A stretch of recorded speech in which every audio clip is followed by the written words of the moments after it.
Hello champions, हाय champions. आज revision का जो क्लास हमारा चल रहा है क्लास 10th के लिए, उसी की कड़ी में लाइट स्टार्ट किया गया है, जिसमें रिफ्लेक्शन पार्ट हम आज के वीडियो में आपको रिवाइज कराएंगे। तो जिस तरह से हमारा मतलब मुहिम चला हुआ है आपको एक्सेल कराने के लिए, तो मैं उम्मीद करता हूं कि आप भी हमारे से जल्दी जल्दी जुड़ जाइए। वैसे वीडियोस हम डाल ही रहे हैं और आप चाहें तो हमारे साथ डायरेक्टली जूम पे भी पढ़ सकते हैं। उसके लिए लास्ट वीडियो आप देखिए, जिसका लिंक हम डिस्क्रिप्शन में डालने वाले हैं, वो आप देखिए और देखने के बाद में वहीं से आपको व्हाट्सएप नंबर मिल जाएगा। आप हमें कांटेक्ट करिए और हमारे वेबसाइट पे जाके आप फॉर्म भर के भी कर सकते हैं। फॉर्म भरने का मतलब ये नहीं है कि आपको फीस पे करना है। आपको क्या करना है, फॉर्म भरना है। और ये जो रिवीजन कोर्स चल रहा है, इट इज़ एब्सोल्युटली फ्री। तो फ्री का आनंद उठाइए। जब शिक्षा फ्री हो जाए तो मज़ा ही कुछ और है, लेकिन फ्री की वैल्यू नहीं रखना जानते ना, तो फ्री की वैल्यू करिए और आप आइए, देखिए हम किस तरह पढ़ा रहे हैं आपको। तो चलिए आज हम लाइट के बारे में जानते हैं और उसका रिवीजन करते हैं। रिफ्लेक्शन पार्ट जानेंगे, अगले वीडियो में रिफ्रैक्शन पार्ट जानेंगे। तो चलिए शुरू करते हैं। पहले रिफ्लेक्शन होता क्या है? रिफ्लेक्शन कोई भी शाइनी पॉलिश्ड सरफेस के थ्रू होता है। और रिफ्लेक्शन जो होता है वो बाउंस बैक फेनोमेनन को, मतलब यहाँ पे बोलते हैं कि it is the phenomenon of bounce back of ray of light. Medium same रहेगा, मीडियम नहीं बदलेगा इसमें। जैसे एयर से चला तो एयर में ही समाप्त भी होगा, यानी रिफ्लेक्शन वहीं पे होगा। मान लीजिए कि कोई भी पॉलिश्ड सरफेस है, यहाँ पे मान लीजिए ये है। दूसरा ऐसे वाले भी होते हैं, राइट? किसी से भी रिफ्लेक्शन होता है। कोई भी कलर आप देख पाते हैं ना, बिकॉज ऑफ रिफ्लेक्शन ओनली। तो यहाँ से वो रे ऑफ लाइट यहाँ पे आई और यहाँ से रिफ्लेक्ट हो गया, तो यही बाउंस बैक हुआ ना। इधर से आया उधर चला गया, इस तरह से, लाइक दैट, सब जगह से। तो ये होता है रिफ्लेक्शन ऑफ लाइट। मतलब ये कौन सा फेनोमेनन है? Bounce back of ray of light in the same medium is known as reflection. आगे बढ़ते हैं। लॉज ऑफ रिफ्लेक्शन आप यहां पर देख रहे हैं, एक प्लेन मिरर दिखाया गया है, ये करेक्ट। अब ये प्लेन मिरर क्या करेगा? कोई भी रे ऑफ लाइट को रिफ्लेक्ट करेगा। जो आप यहां देख रहे हैं ये इंसिडेंट रे ऑफ लाइट है और ये इस तरह इस पॉइंट ऑफ इंसिडेंस पे आके गिरती है वो लाइट और वहां से रिफ्लेक्ट होके ये रिफ्लेक्टेड रे ऑफ लाइट बन जाता है। और इन दोनों के बीच में जो ये है line, this is called the normal point of incidence से, ठीक है। तो लॉ पहला बोलता क्या है? फर्स्ट लॉ अगर आप बात करते हैं तो बोलता है कि angle of incidence is equal to angle of reflection, जिसको आप लिखते हैं angle I is equal to angle R, ठीक है। ये पहला लॉ है और ये सबको लगभग याद होता है। दूसरे लॉ में थोड़ा ट्रिकी है, लेकिन आप जरूर याद रखिए। आपको समझाने के लिए मैं समझा देता हूँ। पहले इंसिडेंट रे ऑफ लाइट, इसके बिना तो रिफ्लेक्शन होगा नहीं। दूसरा रिफ्लेक्टेड रे है, तीसरा नॉर्मल है और चौथा पॉइंट ऑफ इंसिडेंस है। तो हमेशा याद रखिएगा। दूसरा लॉ क्या लिखेंगे हम लोग? The incident ray comma reflected ray normal comma दे करके, या फिर and normal at the point of incidence all lie in the same plane. कितना सिंपल है, आप याद रखिएगा इस चीज को। पहला बोला द इंसिडेंट रे, ये, देन द रिफ्लेक्टेड रे, ये, और तीसरा and normal at the point of incidence. ये नहीं लिखेंगे तो कोई मीनिंग रहेगा नहीं, ठीक है। तो ये दो लॉ हैं, आपको याद रखना है। और जब भी अगर एग्जाम में पूछा जाए तो इस डायग्राम को बनाना जरूरी रहेगा। इस डायग्राम के बिना लॉ लिखना पॉसिबल नहीं है। Physics is a matter of logic and matter of proof, तो इस चीज को याद रखना है। अब नेक्स्ट में क्या देख रहे हैं आप? Spherical mirror. आप जानते हैं स्फीयर में कट लगा के हम लोग ये मिरर्स बनाते हैं। तो स्फीयर मान लीजिए ये है, यहाँ से एक कट किया और यहाँ से एक कट किया। अब देखने वाली बात यह है कि इसकी पॉलिश बाहर से कर दी और इसकी पॉलिश अंदर से कर दिए, तो 2 मिरर मिला हमको, और इसी बीच में इस स्फीयर का ये सेंटर है जिसको आप सेंटर ऑफ कर्वेचर भी बोलते हैं, ठीक। और यहीं से एक लाइन खींच दीजिए इस तरह, तो ये इसका पोल बन जाएगा और ये इसका पोल बन जाएगा, और इन दोनों लाइन को बीच में आधा आधा कर दीजिएगा, तो ये फोकस इसका बन जाएगा और ये फोकस इसका बन जाएगा।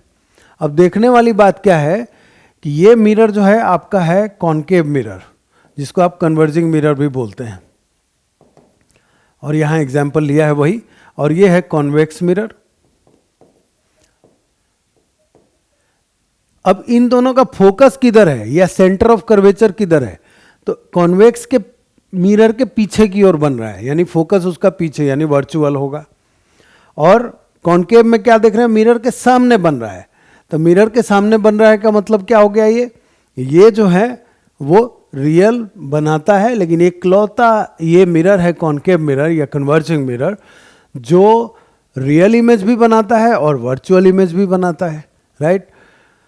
इस चीज को हम अगले स्लाइड में समझते हैं। फिलहाल हम समझने की कोशिश करते हैं कि ये पोल क्या है। अब आप देख रहे हैं कि पोल यहां पर आई है इसमें, इस मिरर पे, राइट। सेम उसका भी होता है, इसलिए मैंने 2 इमेज नहीं बनाए। यहां पर जो आप देख रहे हैं ये पोल है, यानी central point of the mirror is known as pole of the mirror, ठीक। सेंटर ऑफ कर्वेचर क्या है, वो सेंटर, वो स्फीयर का सेंटर जिसमें आपका मिरर यानी कॉन्केव हो या कॉन्वेक्स हो वो पार्ट है, उसको बोलते हैं centre of curvature.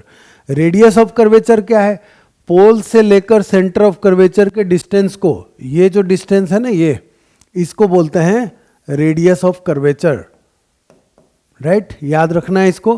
Principal axis क्या है, वो इमेजिनरी लाइन जो सेंटर ऑफ कर्वेचर से पास होते हुए पोल तक, सेंटर ऑफ कर्वेचर से चलते हुए पोल तक की दूरी तय करता है, उसको बोलते हैं प्रिंसिपल एक्सिस। फोकस क्या हुआ फिर, तो पोल से फोकस की दूरी जिसको आप सेंटर ऑफ कर्वेचर बोलते हैं या फिर उसको डिस्टेंस को रेडियस ऑफ कर्वेचर बोलते हैं, उसको अगर आधा कर देते हैं हम लोग तो वो होता है आपका पॉइंट, जो बनता है वो होता है फोकस। और पोल से फोकस की दूरी को बोलते हैं फोकल लेंथ। और तीसरी बात ये भी है कि अगर हम रेडियस देखें तो यहाँ पर ये f हुआ और ये f, दोनों के दोनों फोकल लेंथ के बराबर ही हैं, राइट। तो हम इसको 2f भी लिखते हैं, देयरफॉर f इक्वल टू हो जाएगा आधा किसका, रेडियस ऑफ कर्वेचर का, r/2 हो जाएगा, करेक्ट। फोकल लेंथ समझा दिया मैंने, राइट। तो अब चलिए आगे की ओर नेक्स्ट स्लाइड में बढ़ते हैं। जैसा मैंने आपको पहले बताया था कि types of image formed, right, जिसमें 2 इमेज बनाता है, एक बनाता है रियल इमेज और दूसरा बनाता है वर्चुअल इमेज, जो आप यहाँ देख रहे हैं, राइट। रियल इमेज क्या होता है, actual intersection of ray of light होता है। देखिए आप यहाँ पर लिखा है an image formed by the actual intersection of light rays, उसको हम लोग क्या बोलते हैं, उसको बोलते हैं real image, right. Virtual image क्या होता है फिर, राइट। तो देखिए इसमें क्या होगा कि वो मीट नहीं होते, वो अपीयर टू मीट होते हैं। अपीयर टू मीट मतलब एक्सटेंड करते हैं उसको आप, करेक्ट। इफ द रे of light responsible for an image do not actually intersect, इसको बोलते हैं वर्चुअल इमेज। चलिए आगे, यहां पर अब देखते हैं हम लोग किस तरह से इमेजेस फॉर्म कर रहा है। कौन फॉर्म कर रहा है, तो फॉर्म कर रहा है कॉन्केव मिरर, करेक्ट। हम यहां से शुरू करते हैं 6th वाले फिगर से समझाना आपको। 6th में इन्फिनिटी पे ऑब्जेक्ट को रखा है हमने, कहां पे रखा है, इन्फिनिटी पे। तो इन्फिनिटी से जब रेज ऑफ लाइट चलती हैं वो फोकस पे जाके कॉन्सेंट्रेट हो जाती है, इमेज वहीं फॉर्म होता है। यहां पर देख लीजिए इमेज कैसा बन रहा है, बहुत छोटा डॉट साइज का, राइट। लेकिन ये रियल इमेज बना रहा है। रियल होगा तो इन्वर्टेड भी होगा, यानी जो भी इमेज बनता है रियल वो उल्टा बनता है, और वर्चुअल जो होता है वो सीधा बनता है, राइट। वर्चुअल इसलिए बोलते हैं क्योंकि वो अपीयर टू मीट से बनता है, नहीं आभासी चित्र है आपका। तो ये देखा आपने। अब क्या करते हैं हम लोग, इसको इन्फिनिटी से लाते हैं प्रिंसिपल एक्सिस पे, यानी बियॉन्ड सी के पीछे रखते हैं यहां पर। तो अब क्या देख रहे हैं हम लोग कि सी एंड एफ के बीच में हमारा इमेज बन रहा है। ये सब तो आपने ऑलरेडी पढ़ा है, किस तरह रे ऑफ लाइट वहाँ से लेके जाते हैं और कहाँ से पास कराते हैं, राइट। रे ऑफ लाइट हमेशा को पहला पास कराते हैं फोकस के थ्रू ही। तो अब यहाँ पर जो छोटा इमेज बन रहा है, राइट, इमेज की साइज छोटी लेकिन रियल एंड इन्वर्टेड बन रहा है। इसी के साथ आप तीसरे इस पे आइए। अब क्या करते हैं हम लोग, सेंटर ऑफ कर्वेचर पे इसको रख देते हैं ये वाले में। तो सेंटर ऑफ कर्वेचर पर जब जाते हैं तो इमेज भी सेंटर ऑफ कर्वेचर पे ही बनता है, और यहाँ पर रियल इन्वर्टेड इमेज भी बन रहा है, लेकिन इमेज की साइज और ऑब्जेक्ट की साइज सेम रहती है। अभी हमने देखा तीसरे ही फिगर में इमेज और ऑब्जेक्ट दोनों बराबर हो गए। अब होगा क्या, आगे जैसे जैसे बढ़ेंगे आप, तो इमेज की साइज बड़ी होनी चाहिए कि नहीं होनी चाहिए। चलिए देखते हैं। तो यहाँ पर आते हैं, ये हमारा फोर्थ फिगर है। इसमें हम ऑब्जेक्ट को कहाँ ले जाते हैं, सी और एफ यानी centre of curvature and focus के बीच में रखते हैं। तो इमेज कहाँ चला गया, पीछे की ओर गया, बियॉन्ड सी के पीछे चला गया। जैसा आप इसमें देखे थे, यहाँ सी के पीछे रखा था तो सी एंड एफ के बीच में आ गया, और उसी तरह यहाँ पर ऑब्जेक्ट को रख दिया आपने सी एंड एफ के बीच में, तो इमेज बन गया सी के पीछे, और यहाँ पर साइज थोड़ी बड़ी हो गई ऑब्जेक्ट से, करेक्ट। आइए फिफ्थ फिगर पे चलते हैं हम लोग। अब की बारी हमने रख दिया इसको फोकस पे। जैसा कि हमने पहला फिगर में देखा था कि जब ऑब्जेक्ट कहाँ था, इन्फिनिटी पे, तो जो रे ऑफ लाइट थी वो कहाँ पे पास हो रही थी, फोकस से, और इमेज कहाँ बन रहा था, फोकस पे। लेकिन ऑब्जेक्ट को आपने फोकस पे रखा तो इमेज चला गया इन्फिनिटी पे, करेक्ट। यहाँ देख लीजिए, ये आपको दिख रहा है। लास्ट इसका जो सिक्स्थ फिगर है, बड़ा ही यूनिक फीचर वाला फिगर है। इसमें ये यूनिक फीचर कॉन्केव मिरर के पास ही है, जो वर्चुअल इमेज भी बना सकता है। अभी ऑब्जेक्ट को आप क्या करें, फोकस और पोल के बीच में रख दीजिए, right.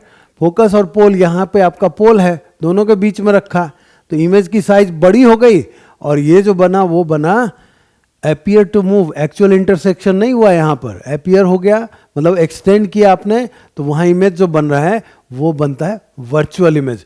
One more thing you must remember, क्या कि जो कॉन्केव मिरर वर्चुअल इमेज बनाएगा वो हमेशा बड़ा होगा, छोटा नहीं होगा। अभी आप जानते हैं कॉन्वेक्स मिरर में देखने जा रहे हैं कि उसके सारे इमेज वर्चुअल बनते हैं, वर्चुअल एंड इरेक्ट। यहाँ पर बिगर साइज, वहाँ पे स्मॉलर साइज, राइट। चलिए आगे देखते हैं। ये रहा आपके सामने में। अगर ऑब्जेक्ट को हमने इन्फिनिटी पे रखा तो यहाँ पर जब हमने देखा it is appear to reach here at focus, मैंने पहले ही बता दिया है आपको कि ये मिरर के पीछे इसका फोकस होगा, ठीक है। तो इमेज जो यहाँ पर आप देख रहे हैं बना डॉट साइज और वर्चुअल एंड इरेक्ट बनाया। दूसरे में देखिए, जब इसको प्रिंसिपल एक्सिस पे रखा हमने, राइट, कहाँ पे रखा, पोल के सामने रखा, ठीक है। तो यहाँ पर बहुत छोटा सा इमेज बना रहा है ये वाला, वेरी स्मॉल, राइट, लेकिन ये वर्चुअल एंड इरेक्ट बनाया। तो आपको एक चीज हमेशा ध्यान में रखना है कि जो कॉन्केव मिरर होता है वो बल्ज आउट होता है, और कॉन्वेक्स जो होता है बल्ज इन होता है, करेक्ट। बाहर की ओर निकला हुआ और अंदर की ओर दबा हुआ, ठीक। चलिए आगे हम देखते हैं। कुछ सवाल आपसे पूछ रहा हूं। लॉज ऑफ रिफ्लेक्शन गलती से लिखा हुआ है, डजंट मैटर, लेकिन आपसे एक सवाल पूछा गया है यहाँ पर कि भाई आप बताओ मुझे, how do you find out whether a mirror is concave और कॉन्वेक्स। तो आप हिंट दे रहा हूँ, आंसर खुद ही लिख के मुझे आप व्हाट्सएप भी कर सकते हैं, या फिर आप हमें इनबॉक्स पूरा खुला है, जितनी मर्जी लिख सको आप वहाँ पे लिख के भेज दो। एक लाइन में लिखने में क्या जाता है, राइट। मिरर को कॉन्केव और कॉन्वेक्स हमेशा किसी चीज को उसके नेचर एंड कैरेक्टर से ही समझते हैं, राइट। तो आप इस चीज को हिंट समझते हुए आप अपने विचार जो हैं आप हमारे खुले हुए इनबॉक्स में लिख दीजिए। हमें पढ़ के आनंद होगा कि भाई हमारे बच्चे अच्छा सीख रहे हैं। दूसरा, what type of image is formed by concave and convex mirror. अभी बता दिया है मैंने आपको, फिर भी आप जो है ना इसको अपने लैंग्वेज में लिख के मुझे बताएं, और इसको डिस्कस मैं अभी नहीं करने जा रहा हूं। मुझे मालूम है कि आपने पूरा वीडियो देखा है पहले, तो इसको आप आंसर कर सकते हैं, और इनबॉक्स फिर से पूरा खुला हुआ है, दोनों के आंसर लिख दीजिए, I will be happy, right. चलिए आगे। साइन कन्वेंशन, बच्चों को ना सबसे ज्यादा समस्या यहीं आती है, क्योंकि साइन कन्वेंशन की एक मिस्टेक आपके पूरे न्यूमेरिकल को जीरो कर देता है, राइट। देखिए साइन कन्वेंशन के लिए कार्टेशियन हम जानते हैं इसको, कोऑर्डिनेट सिस्टम को, राइट। ये आपका x है, x axis, x and x dash, और ये y axis, y and y dash. ये और इसमें दोनों पॉजिटिव होते हैं, x एंड y। यहाँ पर माइनस एंड प्लस देख रहे हैं आप, यहाँ पे x जो है नेगेटिव है और वो पॉजिटिव है, यहाँ दोनों के दोनों नेगेटिव हैं, ये इधर और ये इधर। और यहाँ पर क्या देख रहे हैं, पॉजिटिव ये और नेगेटिव, इस तरह से होता है। तो मिरर को आप समझ ही रहे हैं, ये मिरर है आपका कॉनकेव और ये मिरर है आपका कॉन्वेक्स। इसी को मैं एक स्ट्रेट लाइन से ऐसे कंडीशन में समझाता हूँ आपको, आप समझना, रिलेट करना, ठीक है। बहुत आसान लगेगा आपको, it is not a big task कि आप समझ नहीं पाएंगे। पहले कुछ रूल्स ये बताता है कि जो भी होगा मेजरमेंट वो पोल ऑफ द मिरर से होगा। मैं इसको पोल मान लेता हूँ यहाँ पे, ठीक है, यहीं से होगा मेजरमेंट सारे के सारे। अब देखो जी बच्चे लोग, यहाँ पर इंपॉर्टेंट बात क्या है, आपने देखा अभी real image and virtual image, correct. ये बनता है वर्चुअल अगर आप देखने जाएंगे तो, राइट, और ये बनता है रियल इमेज, राइट। और यहाँ से ऑब्जेक्ट हम इस तरह से रखते हैं। इतनी बातें हो गई। अगर आप इसको ही पहले सॉर्ट आउट कर लें तो ये y डायरेक्शन में है ना, यहाँ पर y पॉजिटिव वाले डायरेक्शन में, तो ये वाला आपका पॉजिटिव होगा क्योंकि वह y के डायरेक्शन में है, और ये भी पॉजिटिव होगा क्योंकि ये भी y के डायरेक्शन में है, बट ये नेगेटिव होगा क्योंकि y डैश के डायरेक्शन में है। कितना आसान, अभी तो कोई समस्या नहीं होगा ऑब्जेक्ट और इमेज के साथ। अब बात आती है कि रे ऑफ लाइट किधर से किधर जाएगी तो क्या होगा। हमेशा याद रखिए कि x डैश से x की ओर ट्रेवल करने वाली चीजें पॉजिटिव होंगी, यानी नेगेटिव टू पॉजिटिव जा रहा है ना ये, तो ये पॉजिटिव होगा इंसिडेंट रे। रिफ्लेक्टेड रे जो होगा, जो x से x डैश की ओर जा रहा है, वो होगा आपका नेगेटिव, करेक्ट। तो इसीलिए आप इस चीज को देख लिया आपने। मैं जरा इसको इरेज कर दूं ताकि आपको एक चीज लिख के दिखा दूं, समझ जाएंगे आप। देखिए अब हम बात करते हैं u आप जानते हैं कि this is called the object position. तो u हमेशा यहां पे है, इस जगह पे है, यानी ये डिस्टेंस जो है ना, ये वाला, ये डिस्टेंस, ये हो गया आपका नेगेटिव, राइट। तो u हमेशा नेगेटिव होगा, ठीक। इसी तरह से दो तरह के v होते हैं, एक रियल होता है और एक होता है वर्चुअल, करेक्ट। रियल जो v होगा वो ये होगा, ये जो आप देख रहे हैं ना, ये this is called the real v and this is negative.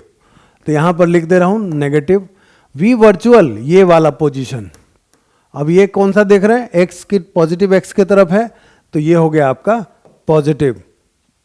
इसी तरह बात करूं मैं HO, तो हाइट ऑफ द इमेज क्या दिख रहा है यहां पर, पॉजिटिव। इसी तरह अगर हाइट ऑफ द ऑब्जेक्ट था वो positive, height of the image की बात करता हूं मैं, तो ये दो तरह के होते हैं, एक रियल और दूसरा होता है वर्चुअल। रियल इमेज ये दिख रहा है आपको, तो ये क्या हो गया, नेगेटिव, और ये ऊपर की ओर दिख रहा है, दिस इज पॉजिटिव। अगर आप focus, real focus and virtual focus दोनों की बात करते हैं अगर आप, तो रियल फोकस होता है कॉनकेव के पास, वर्चुअल फोकस होता है कॉन्वेक्स के पास। तो ये होगा नेगेटिव और ये होगा पॉजिटिव। इसी तरह आप सारे जितने भी सम्स हैं अकॉर्डिंगली कर सकते हैं, राइट। तो अब देखिए यहां पर जो बात कर रहा हूं ये आपको जरूर से जरूर सपोर्ट करेगा और हेल्प करेगा, आसान बनाएगा आपके लिए। आगे देखिए यहां पे लाइट रिलेटेड फॉर्मूलाज हैं, तो यानी रिफ्लेक्शन की बात करता हूं मैं, तो रिफ्लेक्शन में हम जानते हैं पहला फॉर्मूला होता है 1/f equal to 1/v plus 1/u, ठीक। दूसरा फॉर्मूला होता है मैग्निफिकेशन का, क्या होता है, -v/u, this is equal to hi/ho, correct.